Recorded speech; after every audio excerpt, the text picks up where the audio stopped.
Hey everybody, thanks for tuning in. Do us a favor and hit that like and subscribe button. Since our first viewer, sharing this with you all has been the very best part. So from the beginning until the end, thank you for being a part of this and have a wonderful day.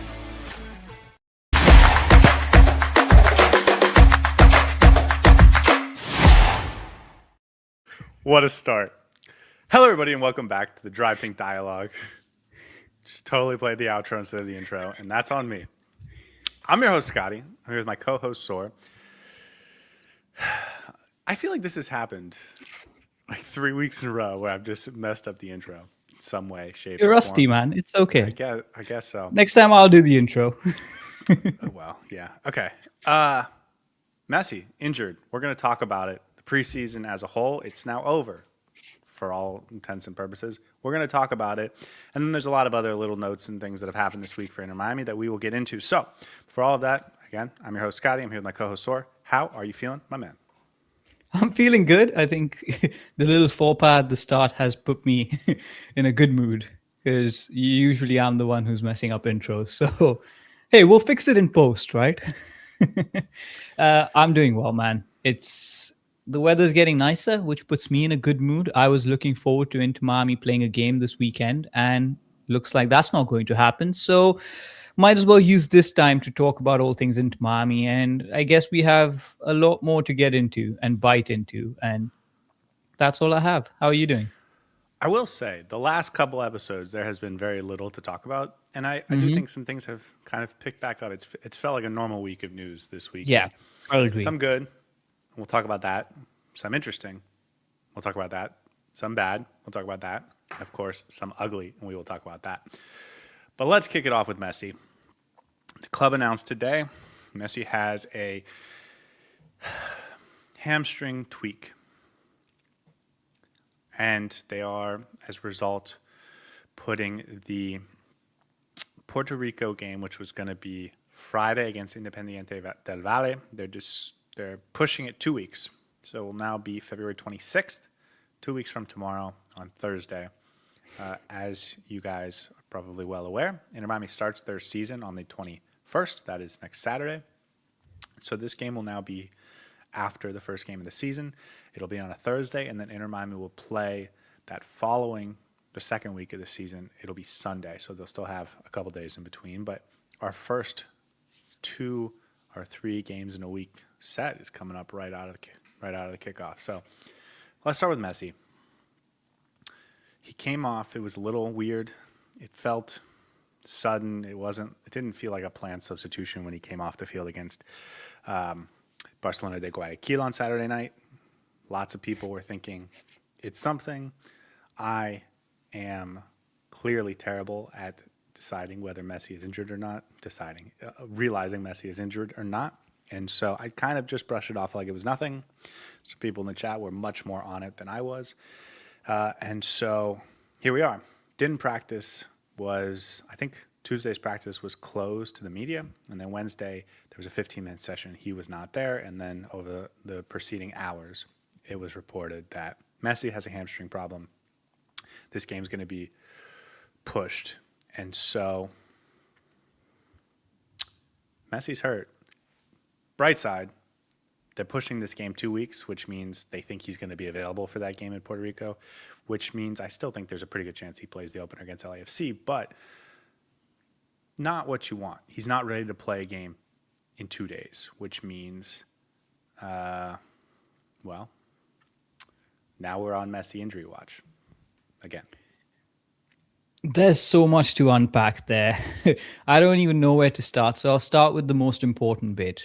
Messi injury. I think, and I'm by no means a medical expert, but I think it's just a precaution. He's tweaked his hamstring. It's not a full pull. And given that they've scheduled it for 2 weeks later, I believe he's going to be available. Whether he plays that first game against LAFC, I'm not too sure. But I do think this is not as serious as it could have been. So that's the good news. I think they brought him off at the right time. He didn't pull it off completely. So there's hope that he will still be available potentially for that first game. And if not, then his return will be fairly quick. Usually a hamstring pull can take up to 3 months, 3 weeks to anywhere 6 weeks, 10 weeks, depending on the Depends on grade. this. Yeah. I think this is more on the lower end, which is a good thing for Inter Miami. Secondly, I think this is going to be a case for the entire first 6 months. You have to be on Messi watch in terms of his injury and see how he managed those minutes. We talked about this a little bit last episode. Does this change your perspective on how Messi's minutes will be managed in the first half, especially considering that the World Cup is coming up? Or do you think it doesn't change much? We're just going to have to hope that he eventually gets better. I think it's going to be determined. I think he's going to play just the regular amount as always. But do you think it affects the number of minutes that he decides to play this first half of the season? Well, he's gotten injured the last 2 seasons early in the season with this same injury. Now, the last 2 years it happened once MLS play started, but if you remember last year, he played the Sporting Kansas City game in the CONCACAF Champions Cup first round, and then he missed a couple MLS games. 2 years ago, he had consistent hamstring issues. So, I don't know. I will say, just for nothing, like 12 hours ago, I was getting kind of annoyed at all the Messi injury speculation. And of course, it all turned out to be correct, so that's fine. But like it's just like here we are again. Here we go again. I don't know if it changes my opinion on what's going to happen once he's back. In fact, I'm not. Again, I just admitted I don't know anything when it comes to Messi's injuries. Clearly, been wrong every single time. I think he's going to play against LAFC in a week and a half. I think he's going to be fine. I also don't feel too concerned. I think he should be okay soon enough. I think they caught it at the right time. He didn't pull it too much. I'm going to keep repeating these things. So maybe I'm just trying to make myself feel better about it. I hope it's not a long-term issue where he will have to deal with it over the course of the first half of the season. And that's about it that I have to say on this. Very unfortunate. Really sad that one player that we have who's affected by an injury in the preseason turns out to be our most important player. So let's hold our horses on ringing the death knell and being all doomsday scenario about this. I'm hoping he comes back quick. I hope he comes back stronger. And that's about it. Now for the elephant in the room. Is this the first time in the history of preseasons that a preseason game has now been scheduled to the postseason or after the start of the season? Because I don't remember any instance. Well, certainly for Miami, but this type of thing has happened before, I'm sure. Listen, I think that we're reading too much into this, and that has nothing to do with Messi. It's the fact that Herman Berterame hasn't gotten his work permit, and so he won't be eligible to play in Puerto Rico because he can't play in the U.S. until he gets his work permit. And so they just wanted to give it a little extra time, and that's what all the fans in Puerto Rico are waiting for. No, it's a couple things. Obviously, the amount of money they're making from doing this is considerable enough that it's not worth canceling. And that is interesting because you do wonder how much money they have to make from these games in order to make it worth like the effort of doing something like this. And, I don't know the answer to that. Maybe it is a public filing somewhere, or at least there's some sense of how much a team could make from this type of friendly. But it's clearly significant enough for them to want to push through with this. They didn't feel like next week, in the middle of the week, next Wednesday or whatever, was a good time to do it. They do have to take that trip to LA the following weekend, whereas they're playing Orlando City in week 2. So maybe it's not something they wanted to do right before a trip to LAFC, which is going to be a big game for the MLS, kick off the season. So yeah, I guess it depends on how long he's out, really. And we don't know that yet. It feels like, based on what we've learned today, he won't be out for more than I think he won't miss a game. But so here's the logic behind that. You wouldn't postpone a game 2 weeks if you don't expect Messi to be playing that game. You just play the game because the loss commercially would still be the same. In fact, you pushing it back might actually cost you more money. So I have a feeling that Messi is going to be back for that game. And that's why they've pushed it out 2 weeks. Otherwise, they would have just played it if he wasn't expected to play. Or they would have just canceled it, right? Because, So I agree with you. I think Messi thinks he's going to be ready to play in San Juan in 2 weeks, which And makes I'm you not think he'll be saying ready to play in 11 days in LA. I don't know if he plays that first game, especially the travel involved, but I think he'll probably be ready for the San Juan game. But here's the thing, right? I'm not saying this is right or wrong. I am personally of the opinion that they should have just gone ahead and played the game. I don't like commercial decisions dictating footballing decisions. But this is the jeopardy of having a club of Inter Miami's magnitude, where you do have to balance the commercial considerations with the footballing aspect of it. And it looks like the commercial hit would have been way too much for us to just cancel the game or go ahead with the game. And having Messi play is, I guess, just the fair amount that you need to recover from this particular preseason game. So that's why they've pushed it out 2 weeks. I It don't is a agree with it, but it is a unique situation because so many clubs that do make commercial decisions and they raise enough money through these types of friendlies that it's worthwhile. It's the brand that brings the money out. So even if you have a player miss it, it's okay. It's a very unique situation for Inter Miami, and I'm sure very few other clubs have had to deal with this because they have a superstar on that level in any sport, really. That the player is the draw more than the team. The team is not enough of a draw that you can still go ahead even if the player's not available. So interesting times. As far as this game, I don't know. I feel like there's a curmudgeon in you that's really angry that they're playing a friendly a couple days after. It doesn't really bother me because I kind of just get that this is how the world works, but I can totally understand why people would be frustrated, and we're gonna have to pay for that game too, like to watch the game, and it will feel like a disruption and unnecessary by the time it arrives. And this leads into probably a broader conversation about the nature of this preseason, which I have a lot of thoughts on. But first of all, to answer your question, I'm absolutely fuming. I despise the fact when your organization of the preseason suffers and it bleeds into the start of the season. Inter Miami needs to be ready to fight and play in every single game as soon as the season starts. Once the season has started, you can't go back to a preseason game. That's what annoys me the most. I think it's the mental shift that happens. It's just disrupting plans, and you use the word disrupt. That's the right way to think about this. I would have much rather Inter Miami either play the game as it is or cancel it and play a behind closed doors game and then just move into the season. Now the players are going to have to travel to Puerto Rico. I know it's not that much of a travel, which is fine.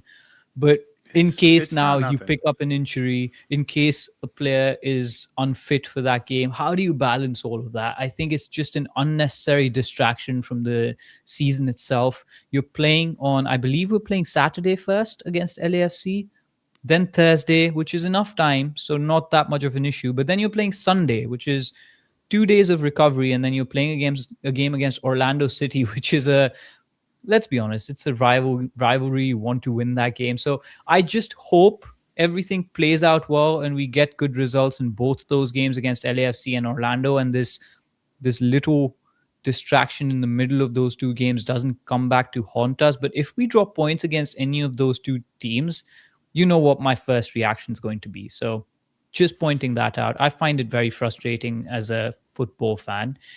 But again, I understand why they're doing this. I understand the commercial considerations, and I guess it is what it is. You do make an interesting point. It is a lot of travel. Listen, Puerto Rico from Miami is still a 2.5 hour flight. It's not like a 45 minute, you just hop over. So, and then when you add that into the context of everything they do is going to be on the road through February and March because they won't open Miami Freedom Park, with the one exception being that CONCACAF Champions Cup against presumably Nashville in Inter Miami CF Stadium in Fort Lauderdale, whatever it's called at this very moment. That's a lot of travel in the first 6 weeks, which leads me to my next point, which is something a lot of people in the chat are mentioning.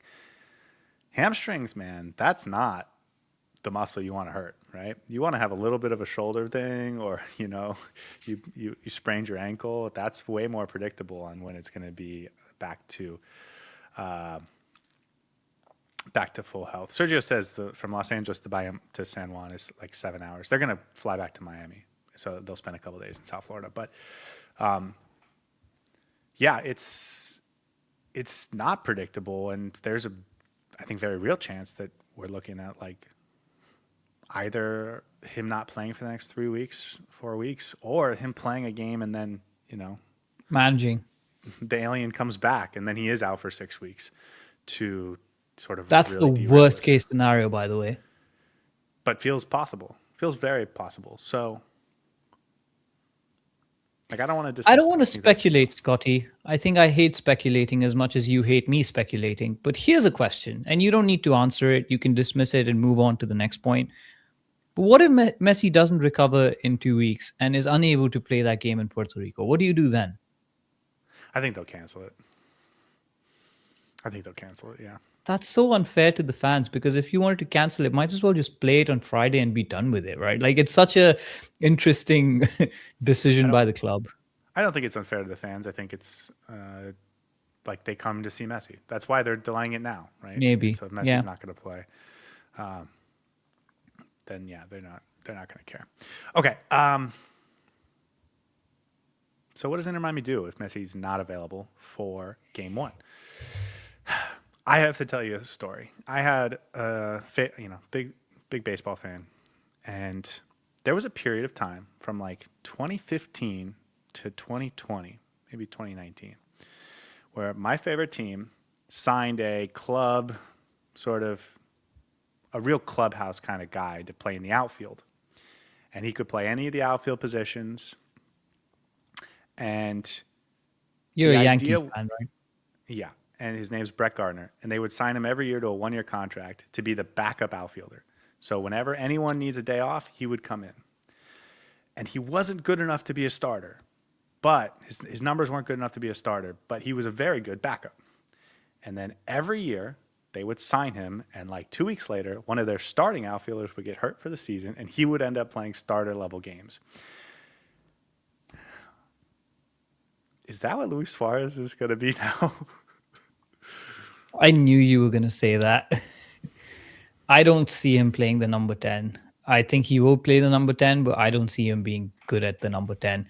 You can come at me in the chat if you want to. I'd much rather have Segovia play the number 10 than Luis Suarez. But you might be right. You might be right. If Messi's not going to play against LAFC, they're going to start Suarez there, right? Yeah. Yeah. Like, I'm not even what I want or what I would do. Yeah, but no, like, you're right. Yes. I agree with you. I think I would definitely rather see Segovia there and Allende and Silvetti on the wings. But like that's certainly what's going to happen. So if Messi does end up missing one game or several, that's at least the beginning. I think maybe if it doesn't look good, it could end up being rotated in and out. But like, I do think there's a world where he ends up playing a lot of minutes because of this very reason. I also think you might have struck gold with this theory of yours that they've probably signed Suarez as a backup to Messi rather than as a backup to Berterame. Very interesting thought, and there might actually be some legitimacy to that claim. We'll see, but I do expect, since Javier Mascherano is going to stick to the 4-4-2, Suarez and Berterame to start up top, and then the standard four-man midfield of, well, Segovia, Allende, whoever you want in there, Silvetti, Rodrigo de Paul, and then Yannick Wright. That, I think, is going to be the standard. I'd much rather see a 4-2-3-1 with Segovia playing as that 10, Silvetti and Allende as the wide forwards, and then Berterame as a single solitary striker. That, for me, excites me a lot more. I think that's an opportunity that you should actually use. But I know Javier Mascherano is a creature of habit. He likes to stick to that formation. And yeah, I would not be surprised in the least if Suarez is starting in place of Messi. We'll cross that bridge when it comes to it. I still think Messi's going to play next weekend against LAFC. So let's leave it there. Preseason's over. It was short and it's over. So maybe we can spend a few minutes talking about, because in another world, we would spend a whole episode talking about Yeah. sort of the things we liked about preseason and what we're looking forward to and all that stuff. It's over. We didn't get to see a bunch of players. We saw, 15 minutes of Rocco. We didn't see any Allende. We didn't see any Baraza. We only saw maybe 90 total minutes of Mikael, and Ajala didn't even play 90 minutes. Fukunomura did not play 90 minutes. Reguilon did not play 90 minutes. So what did we like about this preseason? What did we learn and what did we like about this preseason? Berterame is going to be an absolute baller for this team. That's what I've taken from the preseason. The 2 games that he's played, well, 1 game and then 1 substitution appearance. I really like what I saw. Really, really like Mikhail. I think he's going to be my favorite player this season. Yeah, I agree. And let's just stop there. He is, I think, the biggest so far, and you mentioned both of them, but the 2 players they signed so far that we've seen that are like dramatically going to improve this team, I think, are Berterame and Mikael. Let's start with Berterame. Comes on against Atlético Nacional, and I made a big deal about him showing up. Like I know we don't necessarily see it on the same level, but like I think he's coming in to be a force right away, and he has plans. And maybe that's about wanting to settle in an Inter Miami quickly. Maybe it's about the World Cup, whatever it's about. Like I think he's coming in to be a factor, like now already. And so the fact that he comes in and he looks the part in that first 20-minute cameo, whatever it was, against Nacional, like that I thought was really cool. And then to see him follow it up with 65 minutes against Barcelona de Guayaquil, that is also like he gets his goal. You can see how he's going to try and find space. You can see how he's going to get himself into scoring opportunities. And you can see how if this team can get together, its ability to be creative and progressive through the middle part of the pitch, he's going to have a ton of opportunities. And I do think that's going to come, over time as they adapt to each other. But I agree with you. I think he's going to be a force this year. And we talked about it last time. The number of goals that this guy could score could be kind of outrageous. And, we'll talk about Tadeo Allende in a few minutes. You think about what Tadeo Allende is as a player, and he scored 24 goals last year. So then you think about what Berterame is as a player, and you kind of like do the math on that, and you think, man, there is really high potential there in terms of output. Oh yeah, with Luis Suarez behind him, he's definitely getting to at least 30 goals and assists this season. With Messi behind him, he's probably getting to at least 40. He's going to score big numbers. He's going to put up some important moments this entire season. We were talking about just stuff about how we view the game offline, and I think one thing we should keep track of is how many big moments Berterame is able to conjure up this season, because I have a feeling he's going to have a lot to say in key decisive moments in difficult games. That's what I'm excited to see from him, because he has a personality on him. That's what I can sense. That's what I see when he plays on the pitch. Maybe not as magnanimous as Luis Suarez or as big or impactful as Luis Suarez, but he definitely seems to be a player who will impose himself on the field. And I'm excited to see that from him. 48 goals this year? Yeah. I want to know how high I can get that number for you. And then the other player is Mikael, who I agree with you. Like, he just feels like a class above anything Inter Miami's had at that position. We've had moments where we see a guy like, David Martinez's first game, and he's whipping the ball all over the place with that sweet left foot, and you're like, that's awesome. But then the injuries come, and he's not a huge guy, and the athleticism's not quite like spectacular. This guy, Mikael, is the right size, the right athleticism, can spray it around, is going to be able to do everything you want. He just feels like a prime level center back for this league. So I agree with you. You know what it is with him? I feel like he may not be a 10 on a couple of scales or on any of the scales perhaps, but he's going to be an 8 across all scales. He's going to be physically dominant, good in the air, good with the passing, and an 8 at every single one of them. That, I think, automatically makes him the most well-rounded defender that Inter Miami's probably seen. Now, the sample size we've only seen is 90 minutes, a little bit over 90 minutes. but I've not been this excited about defensive signing in a while. It's the completeness and the calm and the stability with which he plays. It's a maturity that he brings to the back line that maybe we were lacking last season. So, of course, we're going to see how the season progresses and how he plays, but I have a lot of high hopes from Mikhail. Yeah, I'm already getting myself in this try not to fall in love Hype with him mode. because I think he's going to live up to the hype. I'm just worried we're not going to have him for more than 1 year. That's the real concern I have. Those two, though, have been the standouts for me, especially among the new players. I think we've seen some really good stuff from Segovia. I think we saw great things from Messi. But as far as the new players, those guys have really been Absolutely. exciting to watch. Other players, maybe Dane St. Clair is the other guy that you would pencil in on the incomings as a guy that could really elevate that position group.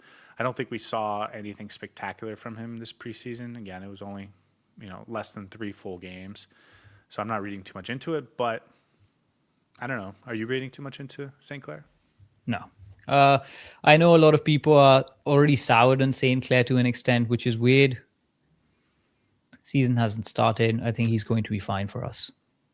You know what I find interesting about this St. Clair conversation, or you're right, I have seen some people sour on him, is I would really, really like to go back and see who was very much into replacing Rocco, and then who is now not into Dane St. Clair, because I saw a lot of people thinking Rocco was not good enough to be the number 1 choice, and I see a lot of people now saying Rocco's going to start over Dane St. Clair in the near future.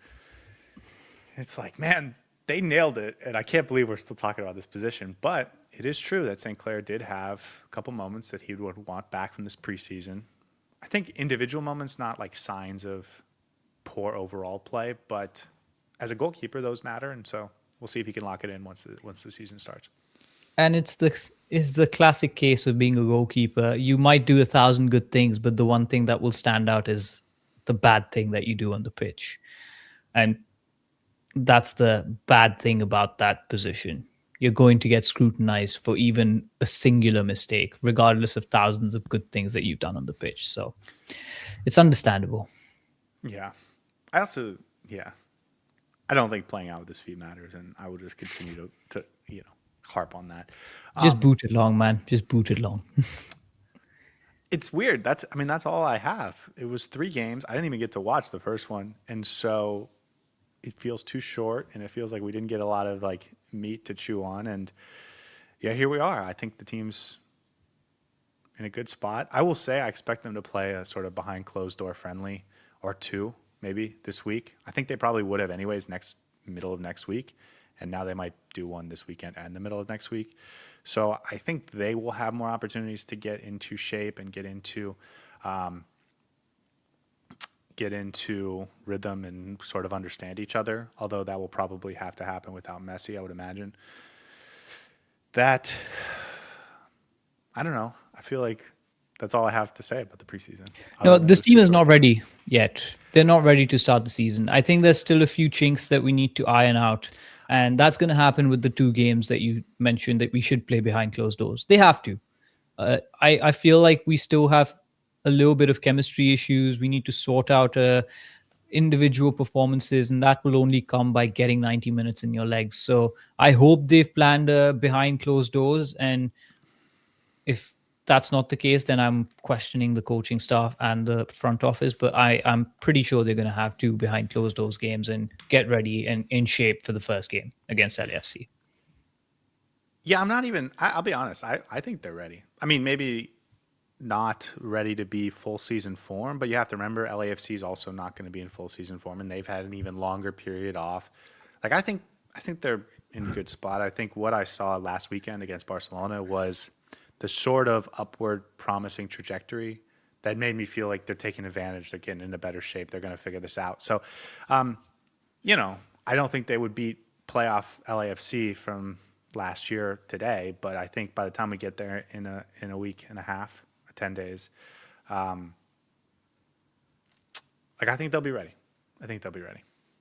I hope Depending on health.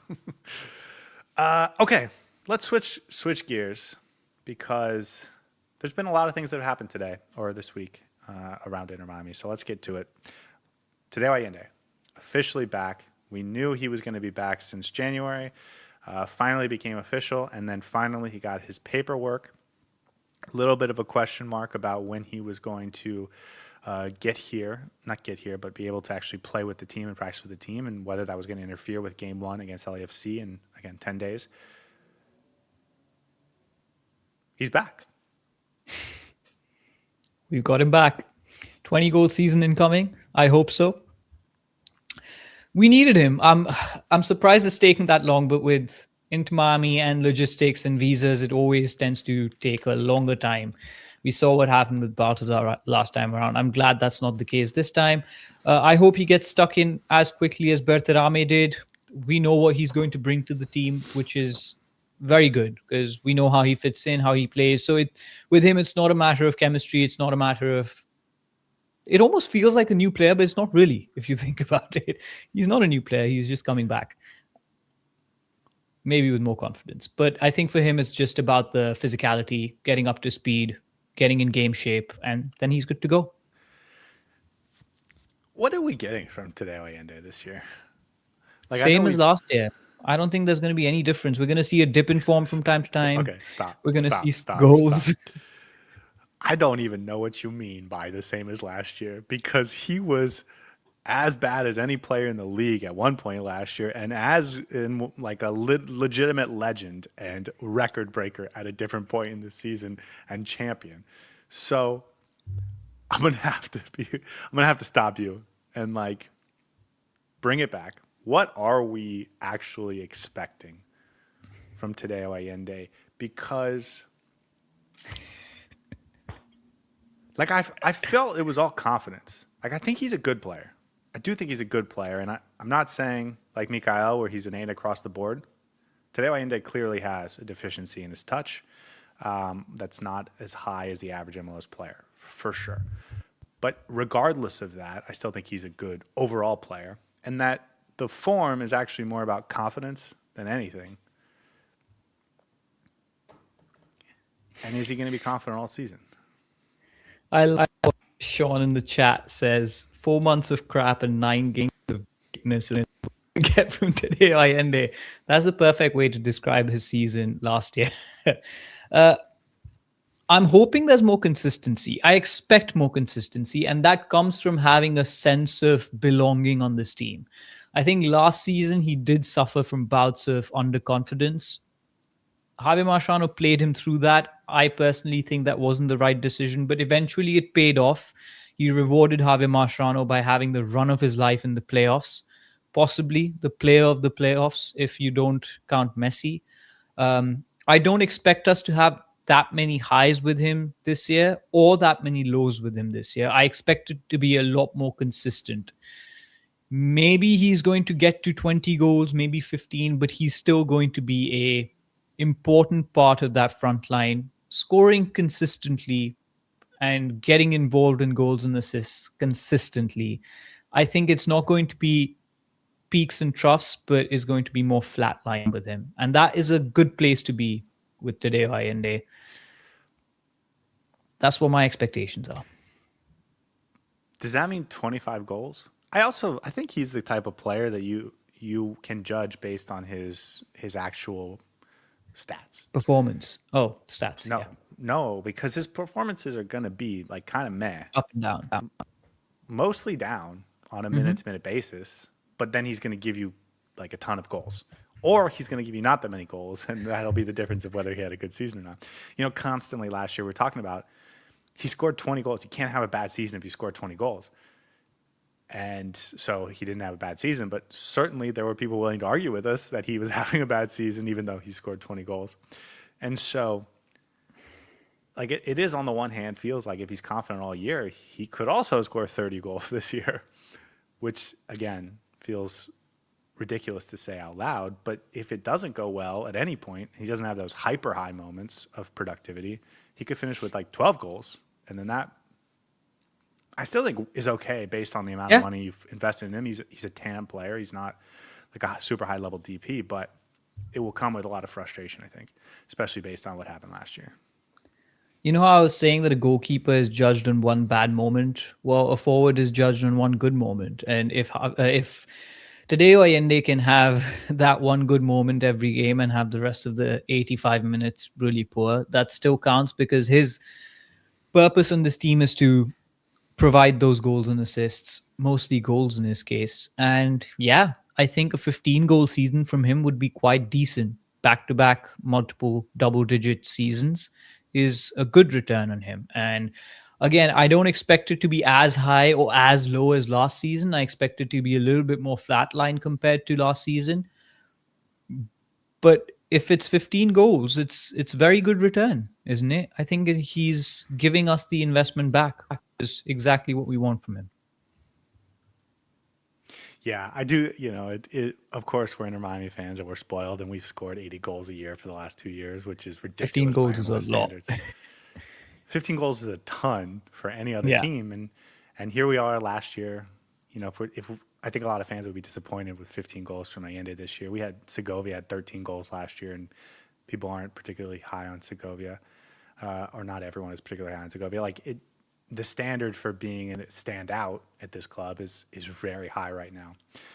They paid a lot of money for him in terms of investment. I know maybe it will seem like less money compared to the initial numbers Celta Vigo were like putting out there, but he's a max TAM player. It's a big investment for any MLS club, and so he's going to get a ton of opportunities, a very long leash.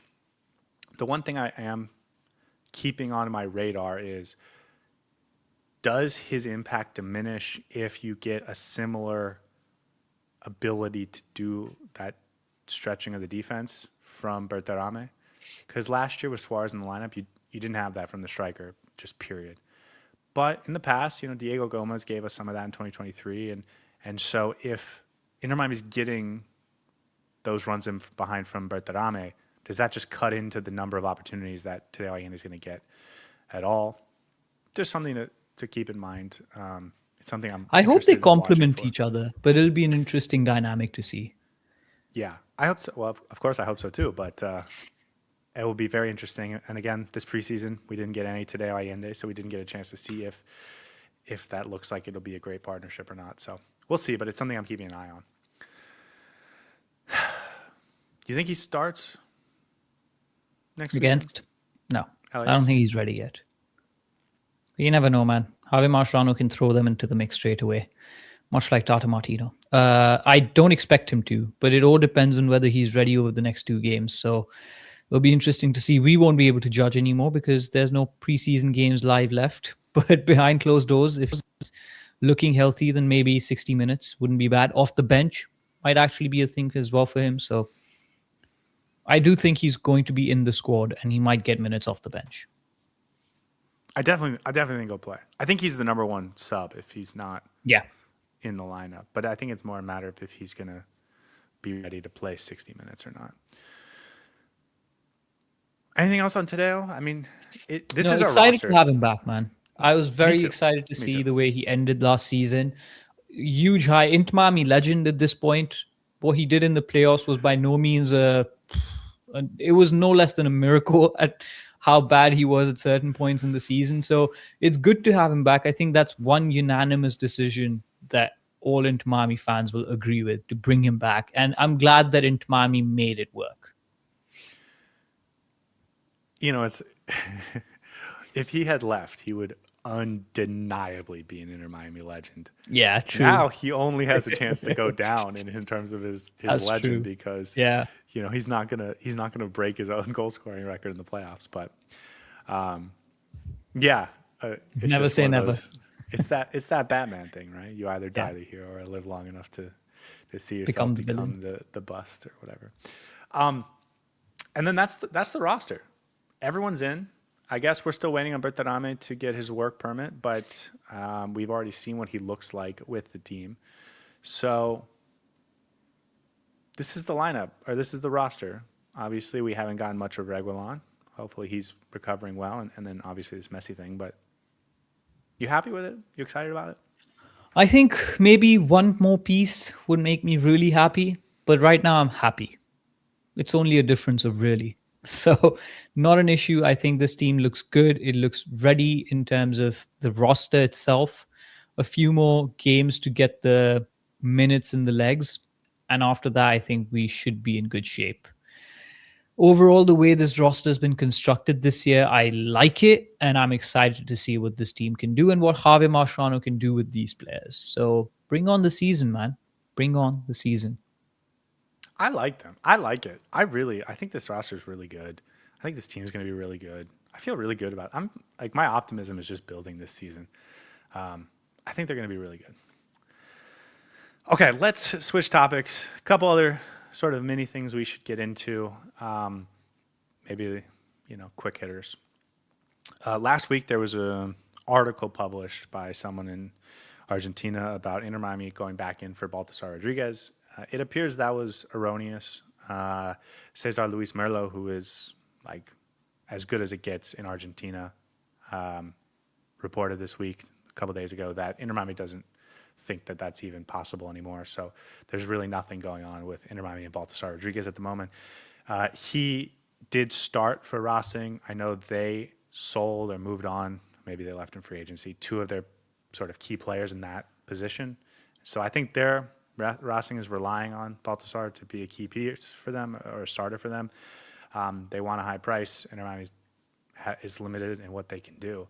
And so I think until next week, when there's another report, we can kind of put to bed the Baltasar Rodriguez rumors. I'm not as high on Baltasar Rodriguez coming back as some of the other fans are. I think that's okay. It's not too much of a loss, and I don't mind it. I think Inter Miami needs to be smart and practical about what they can do off season.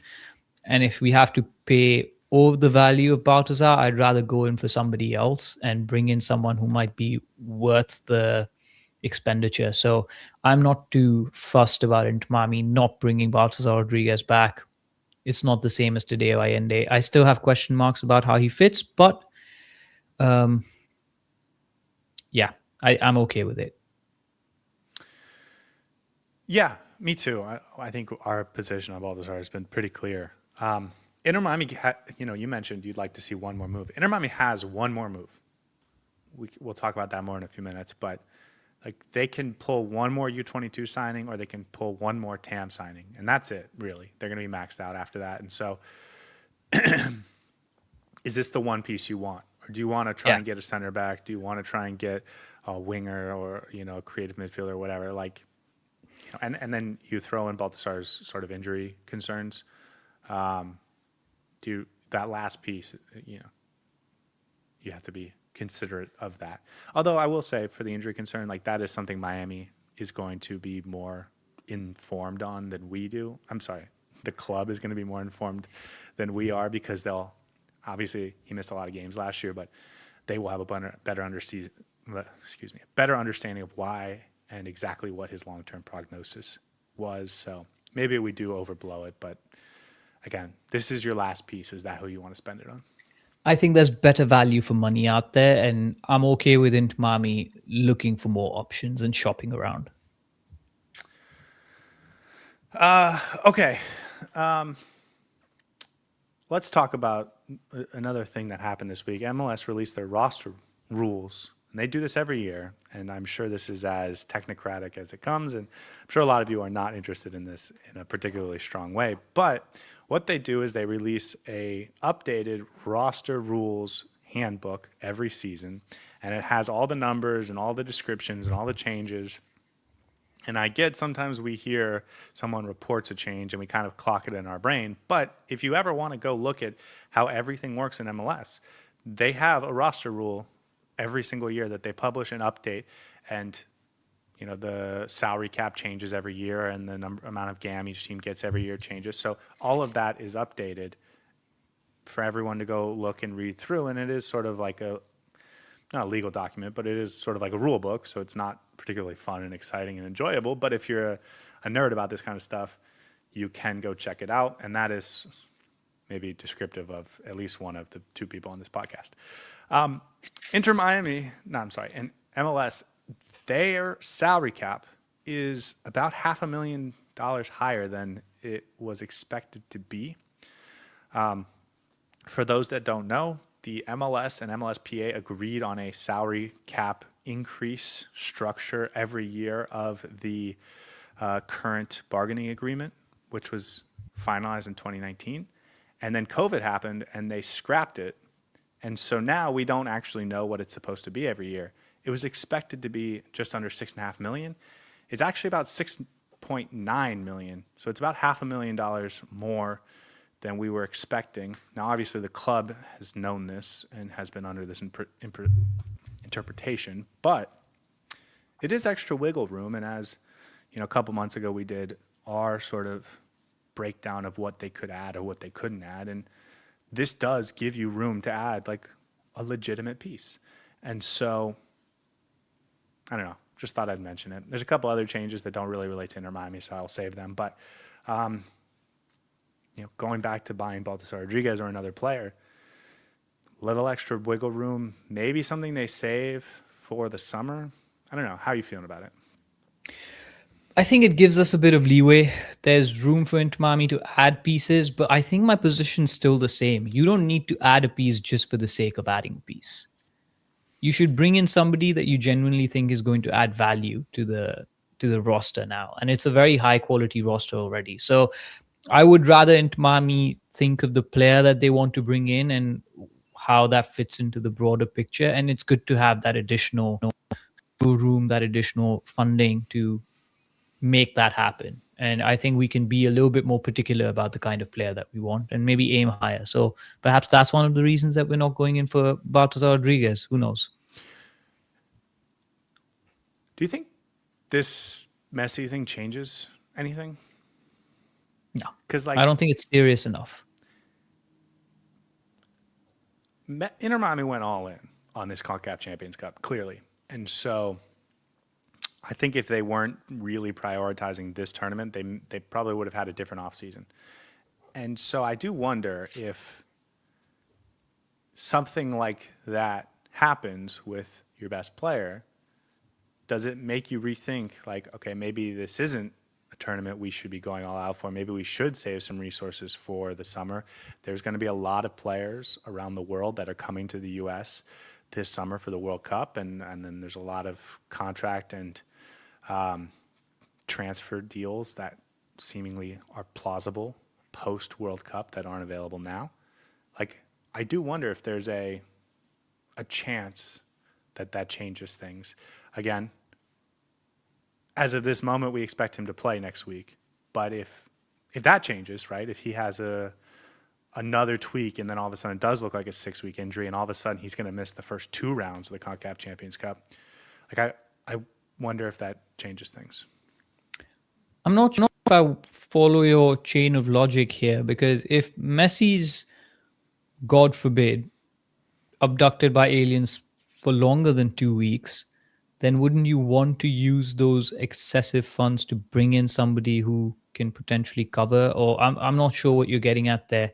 So, well, if you think your chances of winning the CONCACAF Champions Cup are dramatically diminished, then maybe it makes sense to save your resources so that you can apply them in the summer and make a better run at the MLS Cup. I'm not sure how they might be thinking, but it's I guess you have a valid point, but I'm not sure if that's how they're thinking about it. I just genuinely think that they're not going to force their hand. They're going to wait for the right deal to come through. Whether it's now or whether it's in the summer, that depends. But in the summer, they're probably going to have a lot more room to work with, given how some players might move on. There might be additional moves for players who may go international. Who knows? So I don't think that's how they're thinking about it, but who knows? Yeah, I don't think we can count on players leaving like in the middle of the season. I don't think that's something we should expect. Only that it's, as we mentioned, is possible. What would you do? I would wait. I would wait for that deal. I would wait for the right player to become available, the right price value to be available. And honestly, I'd probably wait till the summer. I know there's temptation to bring in that one more piece to just be comfortable and elevate this team even more, but I think we're more or less there. Any piece is going to be additional, and that might come at the expense of not starting another player. And given how Javi Marciano wants to play that 4-4-2, I don't see an obvious place for another player. If we were playing a 4-3-3, I would have said maybe go for a winger, for a right winger, for a left winger, for a swinger. But given that we're playing a 4-4-2, I think we're quite covered across the board, at least until the summer. And that kind of changes my calculus of how I would approach it. Yeah, I guess. I don't really have a strong opinion. I like you would wait until the right deal comes, and whether that happens next week or in 6 months, I would just pull the trigger when the deal's right, or the player's right. The other thing we haven't seen this year is like bringing players in on loan with options to buy, and then sort of finding a way to bring another talented player onto the roster without having to pay the transfer fee for him. I guess we did get that with Mikael, but last year we did it with Alan Obanda, we did it with Baltasar, we did it with Rodrigo de Paul. So it was a strategy we used last year, I think, effectively, and this year we've only done it once, but maybe there is room to do that a second time and not lose too much. There's a quick story. We have one thing I want to end on, but there is a quick story from Sportico. Came out yesterday or today. They announced the most valuable clubs in MLS, and Inter Miami was top of the list, 1.45 billion. That's about 1 billion more than the last team in MLS, which was Montreal, 430 million. Is this the type of thing that interests you at all, or not really? It does. I think commercial value of a club is very important. It goes to show how the growth of the club is on the upward trajectory. And I think that's a very important that you make there. It's a big gap. What's the second club again on the list? LAFC is pretty close to Miami. Okay. I think Inter Miami's value brand-wise, commercial-wise, is probably going to keep going up. We've been doing bits over the last 2 years with Messi here, and I'm glad to see that it's reflected in these statistics as well. Actually, I just realized they have the 2025 announcement as well, and Inter Miami's valuation's gone up about $250 million. And they jumped LAFC, who last year was number one team, to become number one, a 22% change since last year. Now, what does that mean? I'm sure they have their own methodology. It's not, it's just Forbes or Sportico doing their thing. But yeah, to me, it's maybe give or take. It's pretty cool. Okay, last thing I want to talk about today is the new kits. Inter Miami announced their new kits today. We've sort of had an idea of what they will look like. They are plain black with the Adidas gray stripes, and the gray is not it's a very dark gray, so it's not super noticeable. A little bit of a mesh pattern on the front, but it's very not noticeable, and it's not unique or anything. It's just, I don't know, a mesh pattern. It does have the collar, which I guess is the unique feature for this, but it's basically a black kit with a collar, which is not that interesting to me. I do have an interesting part about this, but first I'll let you react. What do you think? It looks chic. I like it. It looks smart. I'm sure once Messi puts it on, people are going to buy it regardless. I like it. Black is always good. Nothing extraordinary, but works for the season. Yeah, I mean, I'm going to get it at some point, but I have to see if Mikael will win my heart enough to avoid to not get a Silvetti jersey. They named it Presagio. Excuse me, I need some water before I start. I don't know what that means. It means omen. Although, yeah, what they've done in the past for most of their black kids is use a Spanish name. Presagio means omen, is like the English translation. What I will say is, in Spanish, the word presagio doesn't quite have the same negative connotation as the word omen does in English. So it's sort of like, it could be like a positive omen, it could be a negative omen, but it's like a foretelling. And when you're talking about what this Inter Miami team is trying to accomplish this year, I really love the name. I think the name is awesome. I think the name is fantastic. 10 out of 10, no notes. So whoever named it, fantastic job. I do like it. It's very foreboding of what's to come in a good way. I think it's like a warning sign to your rivals as well. Yeah. You know, we're bringing it. So very interesting. Depends on how we end the season, whether I'm going to like it at the end of the season or not. But I like the concept behind it. I like the thought behind it, and it's almost telling people that this is our destiny to go out and chase the trophies, and we're gonna do it. It's inevitable. So I like it. A lot of depth behind that. It's exactly how it feels. It's like, watch us be inevitable, and there's nothing you're going to be able to do to stop us. I really like the name and the meaning and the Poetic philosophy behind it. The other thing is they wear their black kits like 6 or 7 times a year. So I guess I don't worry as much about the design of the black kit as I do the pink kit, because we watch the pink kit 45 times a year. But I like the name and I'm happy with it. So that's all I got. Anything else you want to talk about for the next 4 minutes? Let's run us through a lot. We went through individual. We were complaining last week about how there's not much to talk about for Inter Miami these days. So I'm glad we were able to cover quite a few things. Sad that this is how the preseason's kind of ended. It's spluttered into an end rather than it scrolled across the finish line rather than sprint past. But hey, at the end of the day, it's all about how you. Well, that does make sense, but it's at the end of the day, it's going to make more sense how we play on the pitch when that whistle blows against LAFC. Not particularly chuffed about the preseason in the middle of the season or once the season starts. That'll be an interesting experience. But other than that, let's go get it, man. This is what we have. The cards have been dealt. Inter Miami has put the pieces on the board. Now it's all a matter of making sure we use them wisely. I know people are concerned injury, but I do think it's not as serious and it will be fine. In my eyes, it's more precautionary, but maybe I'm trying to convince my own self. We'll see if he's available in that LAFC game, but I do expect him to be back at least for that game in Puerto Rico and then against Orlando. So lots to talk about today, and I guess we've done a good job getting through it. Jay says he would have liked a little more detail on the kit, on the collar, and some details on the side. I will say the heartbeat kit that we had a couple years ago with the EKG design on the like little sleeve part was so nice, and it made me feel like Miami has the details really nailed in.